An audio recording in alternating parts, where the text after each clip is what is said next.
کی دلیل نہیں دے پائے۔ اب دیکھیے، مجھے تو صرف یہ دیکھنا تھا کہ یہ دلیل دے پائیں گے یا نہیں دے پائیں گے، لیکن نہیں دے پائے۔ الحمدللہ رب العالمین، قرآن عظیم میں اللہ نے ارشاد فرمایا وَفَوْقَ كُلِّ ذِي عِلْمٍ عَلِيمٍ، ہر علم والے کے اوپر ایک علم والا ہے، اور یہ سلسلہ اللہ تبارک و تعالیٰ تک پہنچتا ہے۔ اگر کوئی یہ کہ میں بہت بڑا عالم ہوں تو پھر اس کا مطلب یہ ہے کہ اس کو غرور ہے، کیونکہ سب سے بڑا عالم اللہ تبارک و تعالیٰ ہے قرآن کے مطابق وَفَوْقَ كُلِّ ذِي عِلْمٍ عَلِيمٍ۔ تو اللہ تبارک و تعالیٰ نے جتنا مجھے علم دیا ہے، اگر یہ کوئی یوں کہے کہ صاحب میں بہت بڑا عالم ہوں تو یہ اس کا دعویٰ جھوٹا ہے۔ اگر عربی جانتا ہوگا تو سنسکرت نہیں جانتا ہوگا، سنسکرت جانتا ہوگا تو فارسی نہیں جانتا ہوگا، یہ ہر علوم اس کے پاس نہیں ہوتے، کسی نہ کسی علم میں جاہل ہوتا ہے، سب علم میں وہ ماہر نہیں ہوتا ہے۔ تو الحمدللہ مفتی صاحب تو جواب نہیں دے پائے، اور یہ میرے پاس 2 سندیں ہیں۔ کتنی سندیں بھائی؟ ذرا ادھر فیکس کرو، کتنی سندیں ہیں؟ 2 سندیں ہیں۔ ہاں ایک منٹ، ابھی بات پوری ہونے دے، بات میں خود دکھاؤں گا۔ یہ جو سند ہے یہ سرکاری یونیورسٹی کی ہے، نئی دلی سے، سرکاری یونیورسٹی کی نئی دلی سے ہے۔ یہ مجھے جب میں سرکاری سند کا متحمل ہوں تو مجھے اب فریق مخالف سے سرکاری یونیورسٹی کی ہی سند چاہیے، نہ کہ پرائیویٹ کسی مدرسے کی۔ دوسری بات یہ ہے کہ یہ جہاں سے میں نے حفظ کیا ہے، الحمدللہ میں حافظ ہوں، یہ اس مدرسے کی سند ہے اہل سنت کی۔ میرے پاس 2 سندیں ہیں، ایک حفظ کی ہے اور دوسری یہ عالم کی ہے سرکاری یونیورسٹی سے۔ تو مجھے فریق مخالف سے سرکاری اسکول کی، سرکاری مدرسے کی سند چاہیے۔ لو بھیا دکھا دو انہیں، میرا وقت ختم ہو گیا۔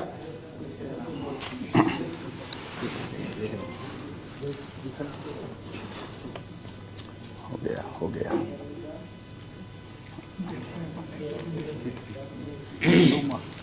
صحیح ہے۔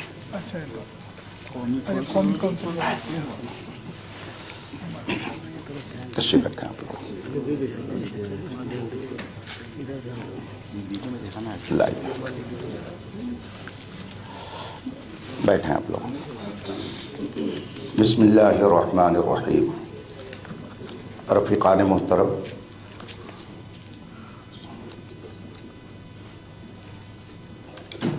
میں نے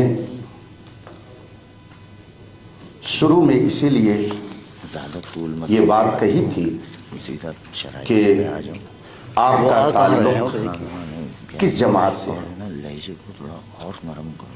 آپ نے اس بات کا اقرار کیا کہ ہم اہل سنت و جماعت ہیں، اور اہل سنت و جماعت کے نزدیک، علماء اہل سنت کے نزدیک قرآن و حدیث کے علاوہ بے شمار کتابیں ایسی ہیں جو سند کا درجہ رکھتی ہیں، ہزاروں کتابیں۔ مثلا آپ کو قرآن کریم کی تفسیر اپنے من سے کرنے کی اجازت نہیں ہے۔ رسول پاک صلی اللہ علیہ وسلم نے ارشاد فرمایا من کذب علی متعمدا فلیتبوأ مقعدہ من النار، من قال فی القرآن برأیہ فلیتبوأ مقعدہ من النار، جو میرے اوپر جھوٹ باندھے وہ بھی اپنا ٹھکانہ جہنم بنائے، اور جو قرآن میں اپنی رائے سے اور اپنے من سے، جس کی تائید اقوال صحابہ اور ائمہ سے نہ ہوتی ہو، اپنی طبیعت سے قرآن میں کچھ کہے، رسول کریم صلی اللہ علیہ وآلہ وصحبہ وسلم فرماتے ہیں کہ وہ بھی اپنا ٹھکانہ جہنم بنا لے۔ تو قرآن کی تفسیر کو جاننے کے لیے تفسیر کی معتبر کتابیں ہیں، حدیث کی شرح کو جاننے کے لیے حدیث کی بہت ساری معتبر کتابیں ہیں، اسی طریقے سے اصول مناظرہ کو جاننے کے لیے یہ مستند کتاب ہے۔ اگر ان کے نزدیک یہ کتاب مستند نہیں ہے تو انکار کر سکتے ہیں، لیکن چونکہ اپنے آپ کو یہ اہل سنت سے کہتے ہیں اس لیے مجھے یہ امید نہیں ہے کہ وہ انکار کریں گے۔ ہمارے نزدیک جس طرح سے قرآن اور حدیث دلیل ہے، اسی طریقے سے معتبر علماء کی کتابیں اور ان کے ارشادات بھی دلیل ہیں، اور انہوں نے بے دلیل وہ باتیں نہیں کہی ہیں۔ آپ کہہ رہے ہیں کہ انہوں نے قرآن سے کوئی ثبوت نہیں دیا، جبکہ میں نے قرآن کی آیت پڑھی وَإِذَا خَاطَبَهُمُ الْجَاهِلُونَ قَالُوا سَلَامًا، قرآن خود کہتا ہے جاہلوں سے مباحثہ مت کرو، عالموں سے کرو، یہ قرآن کا حکم ہے۔ اور आप चूंकि कारी साहब माजरत चाहता हूं, आपने जो सनद दिखाई है ये आलिम की सनद नहीं है। कहीं आपने 2-4 किताबें उर्दू की पढ़ ली होंगी और ये डिप्लोमा है जो आपने ले लिया। इसका मतलब आपके पास आलिम की सनद नहीं है। और मुनाजरा के लिए दोनों का बराबर होना जरूरी है। आपको मैं इबारत पढ़ के सुना देता हूं, कसम खा के कहता हूं कारी साहब, आप ये इबारत अरबी की नहीं पढ़ सकते हैं, खुदा की कसम नहीं पढ़ सकते हैं। अगर पढ़ सकते हैं तो इबारत यह है, आप इसको पढ़ करके इसका तर्जमा बताइए, और नहीं तो फिर मैं अभी उसका मतलब बताता हूं। आपने जो सनद पेश की है ये उर्दू पढ़ने वालों की, जो डिप्लोमा करते लोग घर पे बैठ करके, ये आलिम की सनद नहीं है। आप लोग नहीं बोले तो चुप बैठे रहेंगे। ये किताब उनको दे दीजिए, अगर वो पढ़ करके इसका मतलब बता देते हैं तो फिर मैं ये तीसरी बार उनके सामने पढ़ रहा हूं। तुम बैठो बैठो, आप लोग देखिए हालात और समझिए। अब मैं, अगर हम चूंकि अहले सुन्नत व जमात से हैं, हम अपने अकाबिर को काबिल एतबार मानते हैं, उन पर हमारा एतमाद और भरोसा है। और याद रखिए, ये कोई ऐसे आलिम नहीं है कि जिनको आप बरेलवी कह करके नजरअंदाज कर दें। इनका इंतकाल 1083 हिजरी में हुआ, गोया तकरीबन 400 साल पहले की ये किताब है। ये 400 साल पहले, गिनती में इधर उधर हो सकता है। इसमें ये लिखते हैं कि मुनाजरा को मुनाजरा क्यों कहा जाता है, उसकी वजह ये बयान करते हैं कि इसमें इस बात की तरफ इशारा है। मैं अरबी इबारत इसलिए नहीं पढ़ूंगा ताकि वो दोबारा उसको नकल ना कर सके। तर्जमा पढ़ रहा हूं, इबारत वो पढ़ दे, पूरी मजलिस पर उनका एहसान होगा, पूरी मजलिस पर उनका एहसान होगा। यंबगी अन यकून अल मुनाज़िरान। अब आगे मैंने इसलिए इतनी पढ़ दी कि आप लोगों को यहीं से पढ़ करके वो सुनाएंगे, जिसमें लिखा हुआ है दोनों मुनाजिर के लिए ये होना चाहिए कि वो हम पल्ला हों, उनमें से कोई बहुत बुलंद ना हो और कोई बहुत नीचा ना हो, वरना गुफ्तगू नहीं होगी बल्कि आपस में झगड़ा हो सकता है। और जब उलमा रहेंगे तो वो अपने दर्जे का लिहाज करेंगे, वो अपनी गुफ्तगू में भी आमी अल्फाज और बाजारी लबो लहजा इख्तियार नहीं करेंगे। इसलिए इन्होंने ये शर्त रखी है। और ये किताब जो मेरे हाथ में है, रशीदिया, और फिर उसके मुसन्निफ की तारीख वफात 1083 हिजरी है, ये 1446 हिजरी चल रहा है। आप लोग गिन लीजिए कि कितने साल हो गए। आला हजरत उस वक्त पैदा भी नहीं हुए थे। ये उस वक्त की किताब है।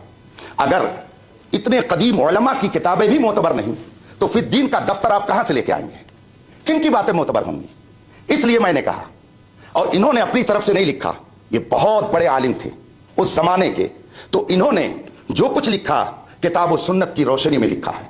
कुरान से मैंने आयत करीमा पेश की कि जाहिल से बहस करना ये उलमा का काम नहीं है। इसका मतलब है कि बहस व मुबाहिसा करने के लिए अगर आप आलिम हैं तो सामने वाला भी आलिम होना चाहिए। और आलिम के बारे में हम कैसे जानेंगे, उसके जानने का एक तरीका उसकी सनद है। जैसे अभी हमने आपके बारे में जाना कि आपने सिर्फ उर्दू में डिप्लोमा किया, तो यह हमने कैसे जाना, कैसे इसको जाना? आपने अगर यह न दिखाया होता तो हम नहीं जानते। इसका मतलब यह है कि जो दूसरी जमात के अरबी मदारिस में पढ़ने वाले तलबा सनद हासिल करते हैं, आपने वो सनद हासिल की। मैं अल्हम्दुलिल्लाह तकरीबन 2.5 दर्जन किताबों का राइटर हूं। हजारों शागिर्द मेरे पढ़ाए हुए शेखुल हदीस, मुफ्ती और मुबल्लिग और दुनिया भर में वो दीन की तबलीग में लगे हुए हैं। मैं अपना वक्त ऐसे लोगों पर ज़ाय थोड़ी करूंगा। मैं अभी इन हजरात की दावत पर इसलिए आया कि कुछ हजरात ये कहते हैं कि सुन्नी उलमा के पास कोई मुनाजरा करने वाला नहीं है, वरना मैं परसों से बेदार हूं। और अभी सफर करके मुझे एक बड़े दारुल उलूम में जाना है, अल जामिअतुल इस्लामिया रौनाही में रात में खिताब करना यूपी के अंदर। तो मैं आपका भी वक्त कीमती समझता हूं, अपना भी। इन्होंने ये सनद पेश की, ये आलिम दीन नहीं है, और जब आलिम दीन नहीं है तो अरबी किताब क्या पढ़ेंगे। मुनाजरा के लिए उसूल मुनाजरा का होना जरूरी है, ये हमने नहीं तय किया है, ये खुद आपने हमको लिख करके दिया है। तो जो 8 शर्तें आपकी हैं, आप इन शर्तों के बारे में बताइए, इनमें से किसी एक शर्त के बारे में बताइए कि ये कुरान में है या हदीस में है। अगर नहीं है तो आपने ये 8 शर्तें लिख करके हमारे पास भेज करके वो या कुरान की भी मुखालफत की और हदीस की भी मुखालफत की, और फिर आपने ये सनद पेश की। आपने मुझसे कहा जब हुजूर के जमाने में सनद नहीं थी तो मांगते क्यों हैं, तो आपने एक यूनिवर्सिटी से जाके क्यों मांगा? आपने भी तो रसूल पाक के अकवाल की मुखालफत की, हम दारुल उलूमों में जाकर के रसूल पाक का इल्म जहां पढ़ाया जाता है वहां भीख मांगते हैं और आप कहीं और जाकर के भीख मांगते हैं। फर्क यह है इल्म में, हम इल्म मुस्तफ़ा हासिल करते हैं दारुल उलूमों में जहां पे वाकई रसूल पाक का इल्म पढ़ाया जाता है, और आप जाकर के यूनिवर्सिटी से सिर्फ सनद लेते हैं। इसका मतलब है कि आप अभी फन मुनाजरा के उसूल से आगाह नहीं हैं।